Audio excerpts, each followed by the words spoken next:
Good morning, Jesus! Isang mapagpalang umaga ang aking bati, Pastor Bobby Librado, Sister Cynthia Librado, Pastor Joel Buya, Sister Lydia Buya, at sa lahat ng mga pastors na nakakasama natin sa gawain natin ito ng Panginoong Diyos. Praise God. Sa araw na ito ay nais kong ihatid sa inyo ang isang lesson tungkol sa pangarap, paghanap sa problema ng tulad ni Jesus. Amen. Praise God. Ito ay isang napakagandang tema para sa pag-aralan natin. Bago lahat ay nais kong paalala sa inyo na ako ay na-confine ng 6 na araw noong March 18 hanggang March 23 dahil sa mild attack, minor attack kaya medyo mahirap ang pagkilos, mahirap ang pagsasalita, ang mga gawain ay hindi ko agad magampanan. Kaya maraming salamat at sa pagkakataon ko, binigyan ako ng pagkakataon ng ating Panginoon Diyos na mga bahagi kahit pa paano ng kanyang salita. Praise God. So, gaya na sinabi ko, ang mga pagsubok, pagharap sa problema ng tulad ni Jesus, ang ating tatalakayan sa araw na ito. Praise God. Ang mga pagsubok sa buhay ay hindi kaagad nagbubunga ng ayon sa Kanya, ayon sa layunin ng Panginoon. Kaysa mapabuti, maraming tao ang nagkakaroon ng galit sa puso at dahil dito hindi na lumalago. Kinakailangan matuto tayong tumugon sa pagsubok ng katulad ni Jesus. Alalahanin natin parati na ang plano ng Diyos ay mabuti. Alam ng Diyos kung ano ang makakabuti para sa iyo at ang kapakanan mo ang lagi niyang iniisip. Sinabi ng Diyos kay Jeremias sa Jeremiah 29:11, sapagkat maganda ang balak ko para sa inyo at hindi masama. Bibigyan ko nga kayo ng kinabukasan at pag-asa. Praise God. Let us say a short prayer. Maraming salamat, Panginoon. Binigyan mo ako ng pagkakataon na ganito na minsan pa ay makapagbahagi ng iyong katotohanan, ng iyong salita, ng iyong pagpapayo, O God, hallelujah, upang maharap namin ang mga problema na tulad ng dinanas ng aming Panginoong Jesus. Kaya ito ang aking dalangin. Maraming salamat. Ito ang tanging maibibigay ko sa inyo. Dadalangin ko sa inyo for the glory of your most holy name. Praise God.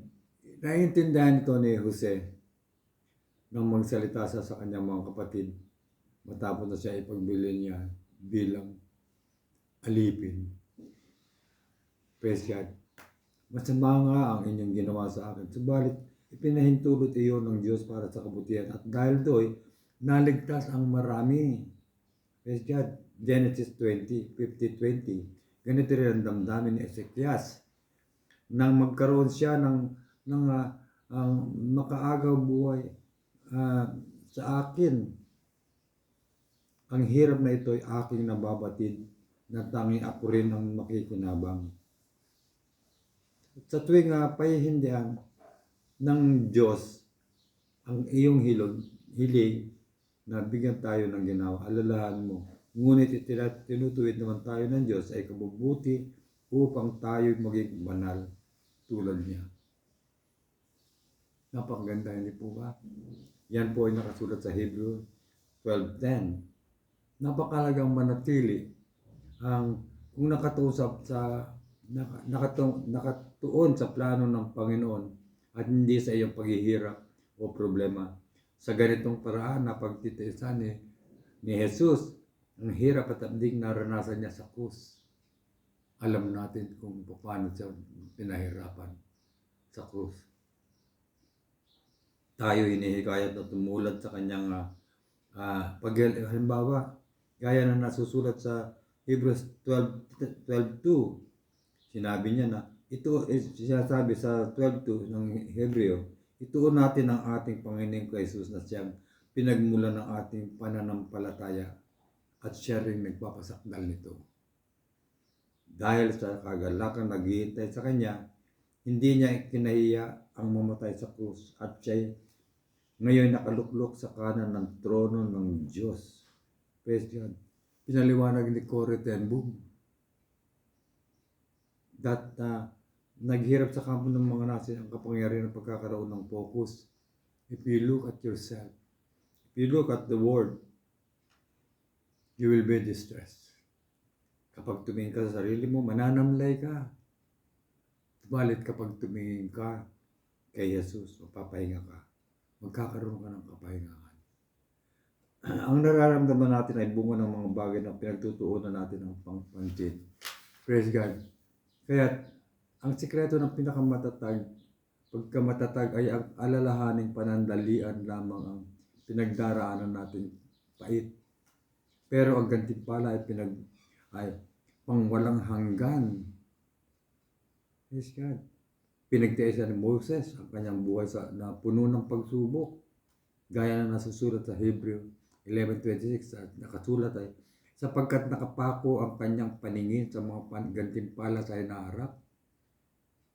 Maging si Pablo ay nagbata rin ng maraming hirap. Sinabi niya sa 2 Corinthians 4:17, ang bahagya at panandali ang kapigati ang dinaranas mo ngayon ay magbubunga ng kaligayahang walang hanggan at walang katulad.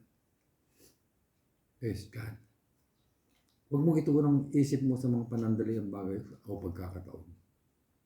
Manatili ka nakapokus sa katapusang bunga.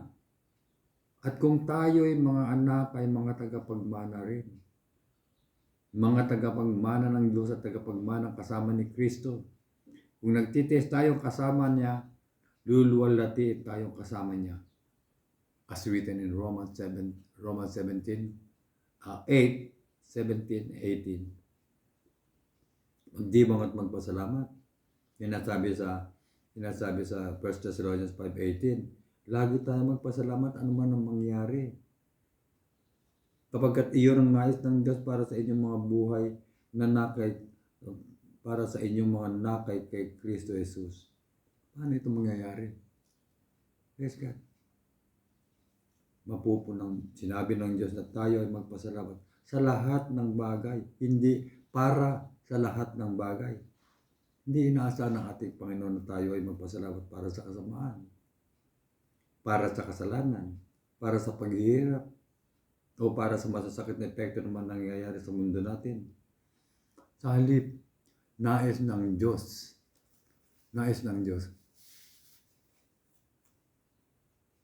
na pasalamatan mo siya dahil gagamitin niya ang mga problema mo para isakatuparan ang mga layunin niya. As written in Philippians 4:4, sinasabi sa Biblia, mga galak kayong lagi sa Panginoon. Hindi nito sinasabing, mga galak dahil sa iyong pigati. Ang ganito ay pagpaparusa sa ating sarili. Dapat kang magalak sa Panginoon. Ano man ang nangyayari, maaari mo nga ikagalak ang pag-ibig, pangangalaga, karunungan, kapangyarihan at katapatan ng Diyos. Ano ang sinabi ng ating Panginoong Hesus sa Luke 6:23? Magalak kayo at tumukso sa tuwa kung ito'y mangyayari. Sapagkat malaki ang inyong gantimpala sa langit. Gayon din ang ginawa ng kanilang mga ninuno sa mga propeta. Maaari tayong magalak. Akala mong sinasamahan tayo ng Panginoon sa ating paghihirap. Hindi tayo naglilingkod sa isang Diyos na malayo sa atin, na nagpapalakas lamang sa ating ng ating mga loob na sa pamamagitan ng gasgas ng mga salita. At pagkakatapos ay panonoorin lamang tayo mula sa malayo. Sa halip ay nakikita natin na nakikisa siya sa ating pagdurusa. Ginawa ito ni Jesus nang siya ay ipanganak sa lupa at ginagawa rin niya ito ng kanyang espiritu sa kalagitnaan natin ngayon. Hindi niya tayo iiwang nag-iisa ng Panginoon. Huwag tayong susuko. Ano man ang hirap na dinaranas natin. Maging mapagtiis at matyaga. Sinasabi ng Biblia sa James 1:3-4, at inyong yamang nalalaman ang pagsubok sa inyong pananampalataya ay gumagawa ng pagtitiis, at inyong pabayaan ang pagtitiis ay magkaroon ng sakdal na gawa upang kayo maging sakdal at ganap na walang anumang kakulangan.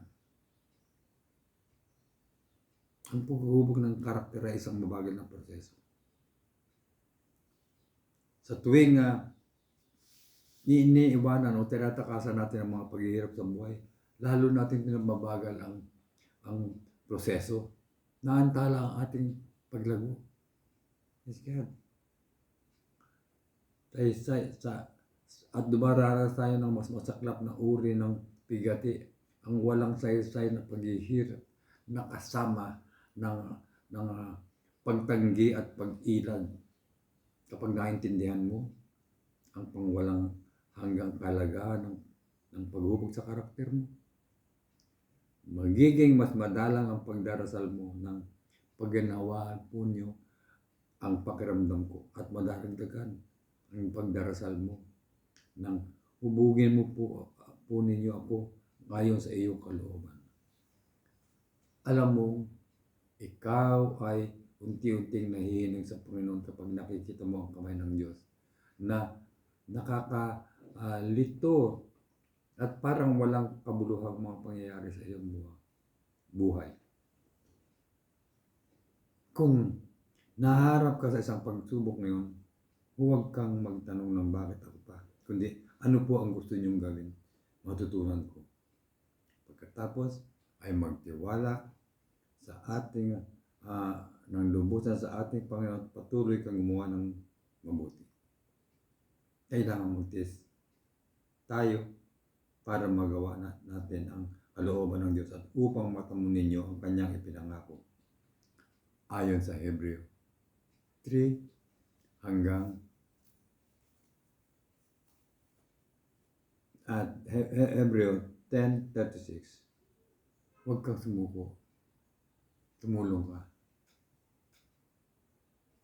Maraming salamat sa Panginoon sapagkat binigyan tayo ng pagkakataon muli na magkasama-sama sa pamamagitan ng maikling lesson na ating inihanda o God para sa kapayapaan ng bawat isa sa atin.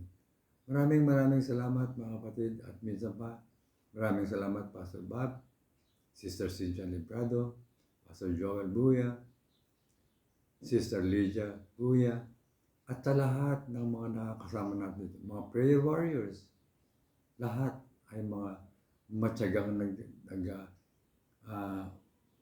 naghihintay sa tuwing oras ng ating devotion. At gusto kong ipaalala sa inyo na ngayon ay kaarawan ko, birthday ko po.